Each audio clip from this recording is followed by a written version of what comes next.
100년 전 한 사람이 미국 금융계를 주무르며 공황을 막아냈습니다.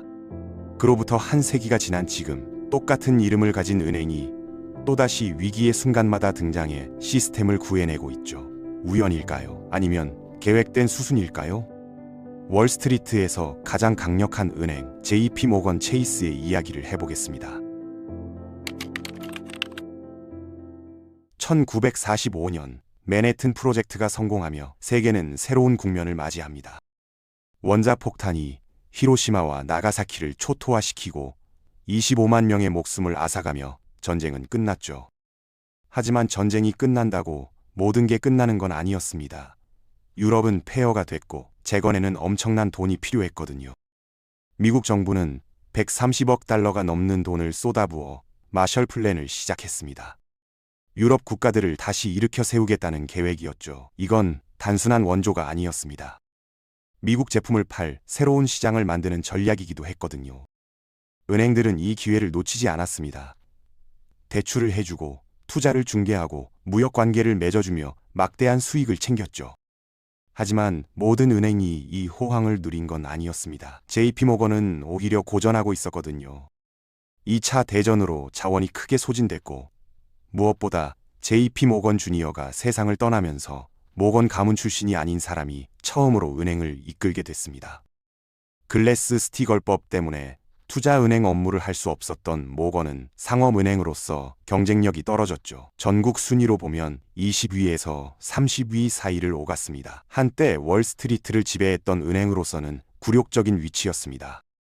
헨리 클레이 알렉산더가 CEO로 취임했을 때 그는 어려운 선택을 해야 했습니다. 은행을 합병해서 규모를 키우지 않으면 다국적 기업 고객들을 제대로 서비스할 수 없었거든요.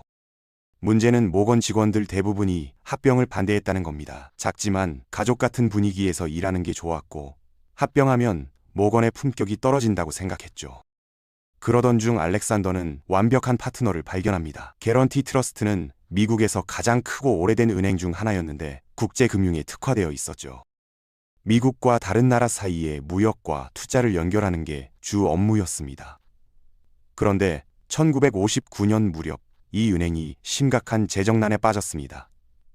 특히 해외 시장에 대한 대출과 투자에서 막대한 손실이 발생했거든요. 이사회는 CEO인 루터 클리브랜드를 탓했지만 그를 쫓아내는 데는 실패했습니다. 대신 더 나은 방법을 찾았죠. 모건 은행과 합병하면 회사도 살리고 클리블랜드도 제거할 수 있었거든요.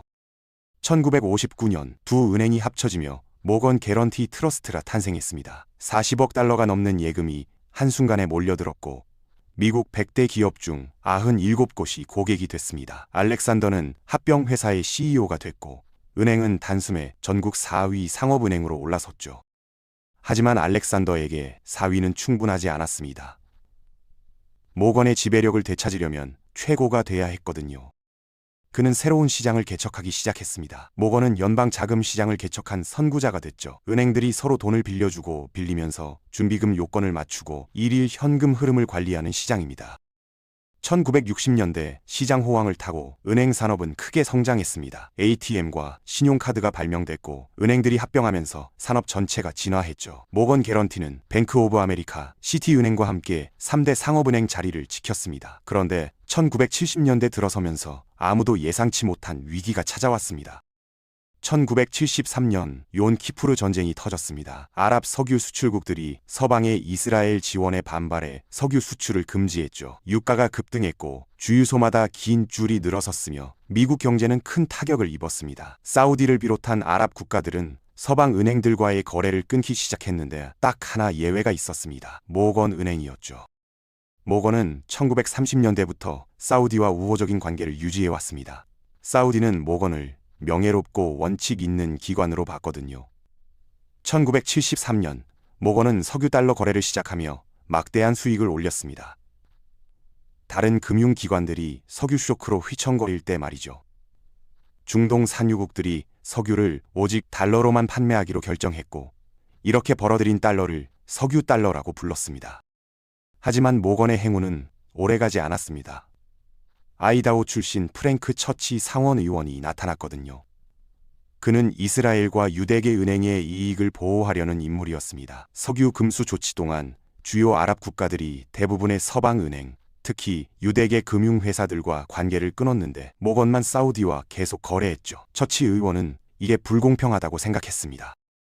1975년 초 처치는 석유 달러 예금 규모를 밝히라고 압박했습니다. 1976년에는 미국 유대인 회의가 모건 개런티와 시티은행을 아랍 보이콧 실행의 핵심으로 지목했죠. 처치는 여기서 멈추지 않았습니다. 특정 은행들이 중동 석유 수출국과 거래하지 못하도록 하는 반금수법을 추진했거든요. 모건에게는 큰 타격이었지만 처치 입장에서는 아랍 국가들로부터 제재를 받은 다른 은행들을 위해 공정한 경쟁 환경을 만드는 일이었습니다. 1970년대 후반 석유 위기로 국제 경제가 흔들리는 가운데서도 모건은 여전히 수익을 냈습니다. 하지만 수천만 달러의 손실도 있었고 새로운 성장 동력을 찾아야 했죠. 이때 루이스 프레스턴이라는 새 리더가 등장합니다. 뉴욕 출신이지만 성인이 된 후 대부분을 프랑스, 중국, 일본 같은 해외에서 보낸 사람이었습니다. 프레스턴은 확고한 비전을 가지고 모건을 이끌었습니다. 은행이 살아남으려면 미국 밖으로 사업을 확장해야 한다는 거였죠. 모건은 처음부터 글로벌 관점을 가진 은행이었습니다. 여러 나라의 권력자들과 관계를 맺는 게 비즈니스 모델의 핵심이었거든요. 이게 바로 글로벌 자본주의의 정수였습니다. 프레스턴은 모건의 뿌리로 돌아가기로 결정했습니다. 신흥 국가들의 자금을 제공하고 위기에 빠진 나라들을 구제하는 거였죠. 모건 방식으로 사업하겠다는 겁니다. 덜 발전된 국가들에서는 높은 이자율을 부과할 수 있었거든요. 1980년대 초 모건은 아시아와 중동의 저개발 국가들의 돈을 빌려주며 큰 수익을 올리기 시작했습니다. 1979년 가을 모건의 분위기는 조심스럽게 낙관적이었습니다. 사우디아라비아, 쿠웨이트와의 긴밀한 관계 덕분에 오펙 회원국들의 예금을 많이 받았죠. 게다가 주요 석유 가스 회사들과도 밀접한 관계를 유지했고 업계에서 가장 높은 자본 자산 비율을 자랑했습니다. 프레스턴이 특히 주목한 시장은 라틴 아메리카였습니다. 1980년대 초 브라질, 멕시코, 아르헨티나 같은 주요 라틴 아메리카 국가들이 심각한 경제 위기에 직면했거든요. 막대한 부채와 치솟는 물가로 인플레이션이 발생했죠. 이 시기를 잃어버린 10년이라고 부릅니다. 다른 은행들은 위기에 빠진 경제를 피했지만 모건은 오히려 기회로 봤습니다. 이 나라들의 대출을 해주고 높은 이자율을 받을 수 있었거든요. 경제가 어려울 때 기업과 개인들은 당장의 비용을 감당하기 위해 유동성이 필요하고 은행은 긴급성을 이용해 높은 이자율로 대출할 수 있었습니다. 프레스턴은 브라질을 핵심 시장으로 봤습니다. 그래서 부사장 안토니오 게바우어를 브라질로 보냈죠. 현지 정부와 관계를 맺으라는 임무였습니다. 게바우어는 이 역할에 완벽한 사람이었습니다. 뛰어난 외교관이었고 부자와 권력자들이 원하는 걸 얻도록 돕는 능력이 있었거든요. 프레스턴은 게바우어의 능력 덕분에 브라질과 유리한 거래를 맺을 수 있을 거라고 기대했습니다. 하지만 게바우어에게는 자기만의 계획이 있었습니다. 1976년부터 그는 브라질 고객 계좌에서 돈을 빼돌려 자기 아파트를 꾸미기 시작했거든요. 브라질, 멕시코, 아르헨티나가 수십억 달러의 신규 대출을 받는 동안 그들의 불충실한 국민들은 가방에 돈을 채워 북쪽으로 날아가 은행 계좌를 열었습니다. 탈세나 환율 통제를 피하기 위한 자금 도피였죠. 몇 년 사이에 게바우어는 고객들이 수백만 달러를 해외로 빼돌리도록 도우며 막대한 수수료를 챙겼습니다. 그러다 더 기발한 방법을 발견했죠. 브라질 경제가 악화되자 문제 있는 부채를 묶어서 정크본드로 만들어 미국 투자자들에게 할인된 가격으로 팔 수 있다는 걸 깨달았습니다. 높은 이자율을 제공하는 거였죠. 이 대담한 계획을 실행하려면 정크본드의 기술적 측면을 잘 아는 파트너가 필요했습니다. 그리고 선구자보다 더 나은 사람이 누가 있겠습니까? 마이클 말켄이었습니다. 1970년대 중반 야심찬 직원 한 명이 드렉셀 버넴 램버트에서 중간 관리직에 갇혀 있었죠. 마이클 밀켄이었습니다. 그는 회사에서 매년 수백만 달러를 벌어들이는 떠오르는 스타 트레이더였지만 독립하고 싶어 했습니다. 밀켄은 신용 등급이 낮은 회사들도 자본에 접근할 수 있는 방법을 봤습니다. 정크본드 시장을 만든 거죠. 수익률은 높지만 위험도 높은 투자였습니다. 주로 기업 채권이고 경제에 민감했거든요. 등급이 낮으니 주식시장과 상관관계가 높았죠. 이 시장은 빠르게 성장했고 밀켄은 엄청난 부를 쌓았습니다. 9,600km 떨어진 브라질에서 게바우어도 답답함을 느꼈습니다. 부자들 돈을 횡령해서 버는 것만으로는 만족할 수 없었죠. 고객들처럼 자신도 엄청나게 부자가 되고 싶었고 그 기회를 봤습니다. 1984년 그는 JP 모건을 그만두고 밀켄과 협력해 라틴 아메리카의 부실 채권을 정크본드로 바꿔 미국 투자자들에게 매력적인 투자 상품으로 팔기 시작했습니다.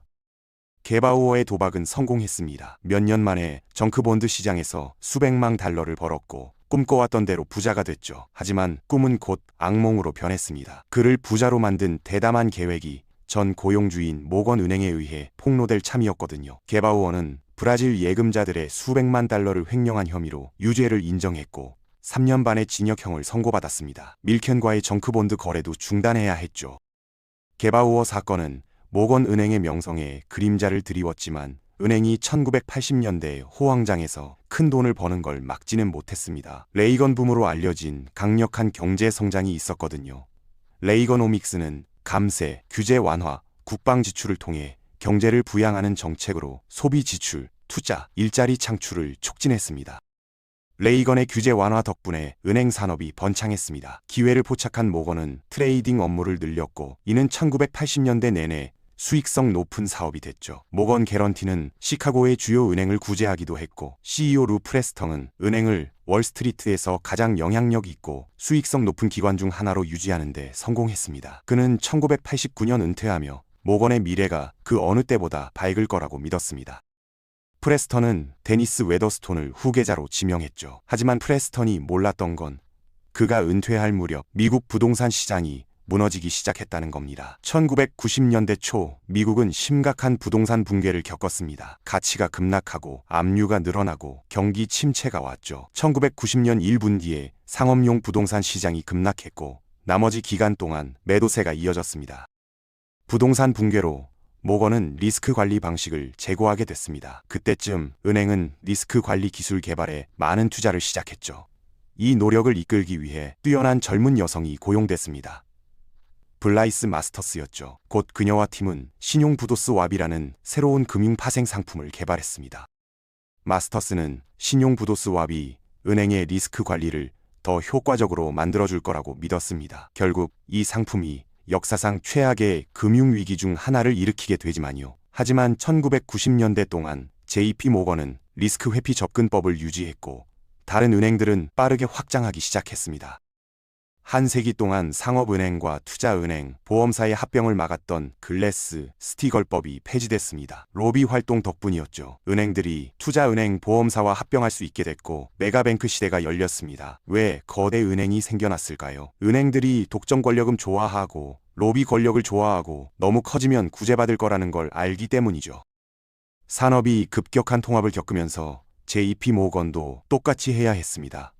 경쟁력을 유지하려면 다시 한번 합병이 필요했거든요. 이 세기에 걸친 역사를 자랑하는 은행이 하나 있었습니다. JP 모건의 완벽한 파트너가 될 수 있는 체이스 맨해튼이었죠. 체이스 맨해튼 은행, 간단히 체이스는 200년이 넘는 역사를 가졌습니다. 원래 상수도 회사로 시작했고 합병을 거쳐 1926년 체이스 내셔널 뱅크 앤드 트러스트 컴퍼니가 됐죠.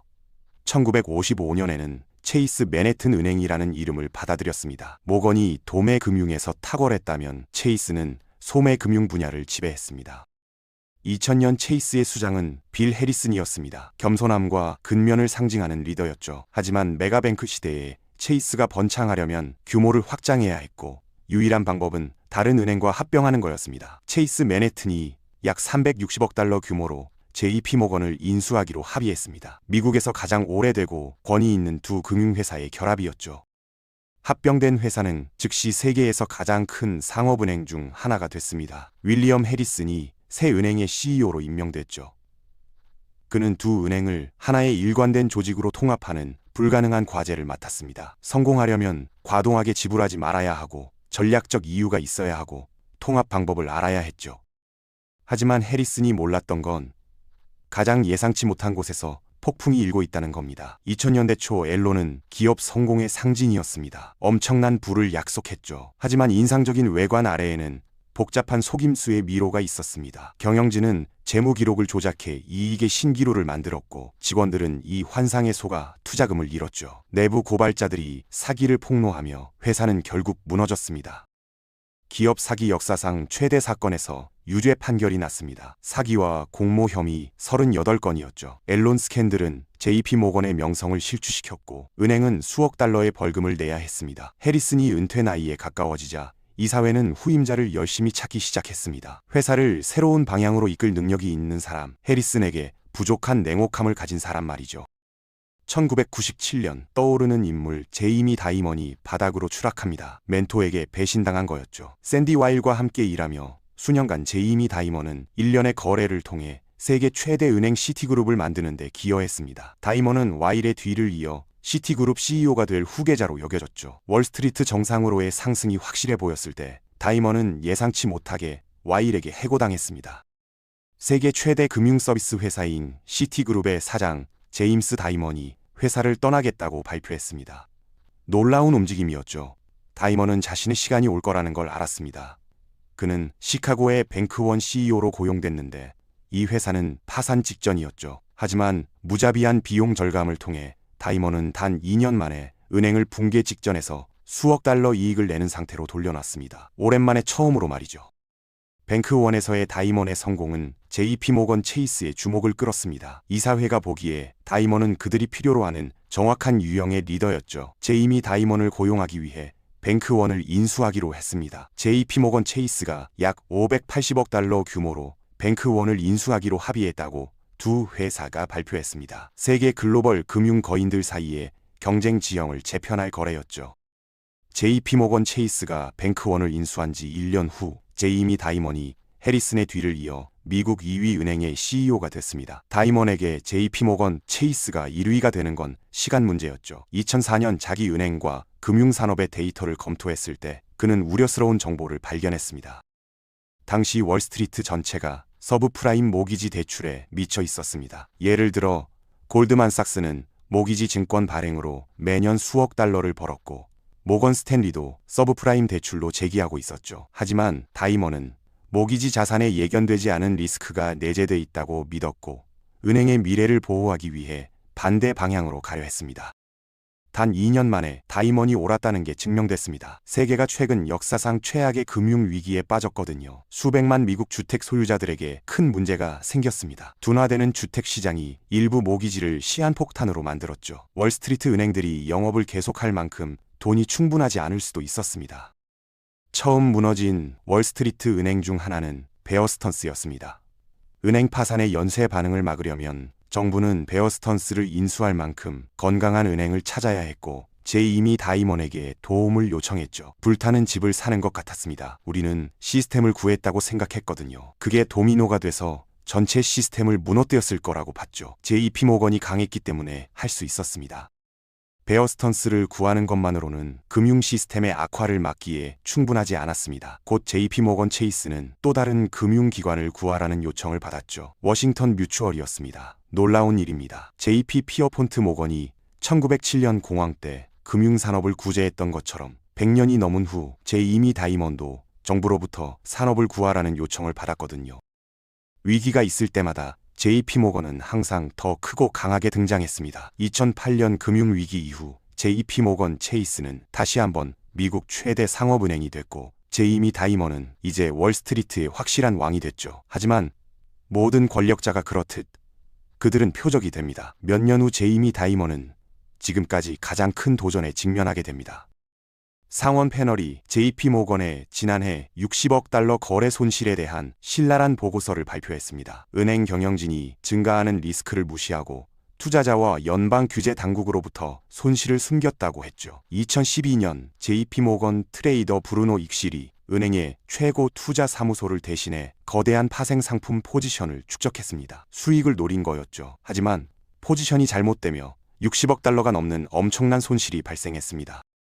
위험한 베팅은 처음에 숨겨졌지만 시장이 규모를 파악하면서 JP모건은 가장 공개적인 실패 중 하나에 직면했습니다. 제이미 다이먼은 곧 의회에 출석해 거래 손실에 대해 증언하라는 요청을 받았죠. 일련의 사건들이 합성 신용 포트폴리오의 어려움으로 이어졌다고 믿습니다. 되돌아보면 최고 투자 사무소 트레이더가 자신들이 감수한 새로운 리스크를 제대로 이해하지 못했습니다. 이 포트폴리오는 회사를 보호하기보다 새롭고 잠재적으로 더 큰 리스크를 만들었죠. 결과적으로 많은 사람들을 실망시켰고 정말 죄송합니다. 하지만 제이미 다이먼의 사과만으로는 충분하지 않았습니다. 화난 대중의 눈에는 JP모건 체이스의 은행가들이 예금자 돈을 위험에 빠뜨렸다고 확신했고, 이는 정치인들에게 JP모건에 3억 2천만 달러의 벌금을 부과할 충분한 지지를 줬습니다. 몇 달 후 은행이 막대한 손실을 발표했습니다. 연례 주주 서한에서 일종의 사과를 하며 자신이 저지른 가장 크고 가장 멍청한 실수였다고 말하고 주주들에게 다시는 일어나지 않을 거라고 약속했죠. 런던 고래 거래 손실이 은행의 명성을 실추시키고 수십억 달러의 비용을 초래했지만 제이미 다이먼의 회장 겸 CEO 지위에는 도전이 되지 않았습니다. 제이미 다이먼은 다시 한번 회사를 새로운 정점으로 이끌 겁니다. 국가가 역사상 가장 큰 호황 중 하나의 문턱에 서 있을 때였죠. 2012년 이후 강세장이 돌아왔고 글로벌 금융시장은 전례 없는 빠른 성장을 경험했습니다. 쉬운 돈의 시대가 돌아오며 암호화폐, 특히 비트코인과 로빈후드 같은 핀테크 회사들이 부상했죠.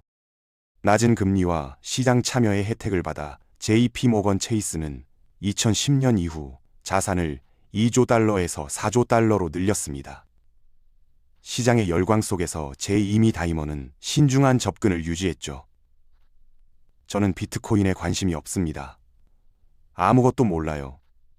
실제 가치가 없는 것의 가치를 개인적으로 이해하지 못합니다.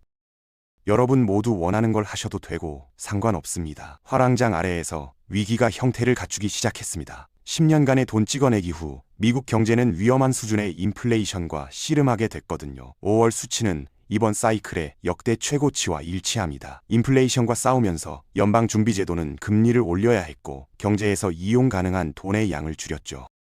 금리 상승은 은행들이 연준에서 돈을 빌리는 비용을 더 비싸게 만들었습니다. 몇 달 안에 수십 개 은행이 파산을 선언했죠. 은행 위기는 악화됐고 캘리포니아의 주요 은행이 갑자기 사업을 지속할 수 없게 됐습니다. SVB는 기본적인 금리와 유동성 리스크 관리에 실패한 교과서적인 잘못된 경영 사례였죠. 하지만 문제는 여기서 끝나지 않았습니다. 실리콘밸리 은행 붕괴 몇 달 후 또 다른 주요 미국 은행이 한계점에 도달했거든요. 고액 자산가들에게 서비스를 제공하는 은행 퍼스트 리퍼블릭이었습니다. 이 은행이 무너지면 많은 부유한 미국인들의 재산이 위험에 처할 겁니다. 연방정부는 그걸 막기로 결심했죠.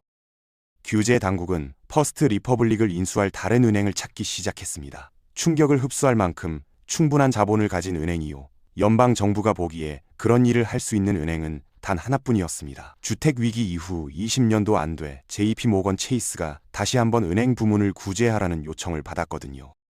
퍼스트 리퍼블릭은 이제 JP모건이 인수하게 됩니다. FDIC가 수락한 입찰입니다. 2013까지 창립 후 100년이 넘어서도 이 은행은 여전히 엄청난 권력과 영향력을 휘두릅니다. JP모건의 본질은 100년 넘게 일관됐죠. 항상 다른 은행들보다 약간 더 보수적이었고 미국뿐 아니라 전 세계 정부와 좋은 관계를 유지했습니다. 그리고 더 중요한 건 위기의 시기에 의지할 수 있는 은행으로 남아있다는 겁니다. 그리고 잊지 말아야 할 건 이 은행이 JP 피어폰트 모건 자신과 거의 같은 성격과 결단력을 가진 리더를 찾을 만큼 운이 좋았다는 겁니다. 바로 제이미 다이먼이죠.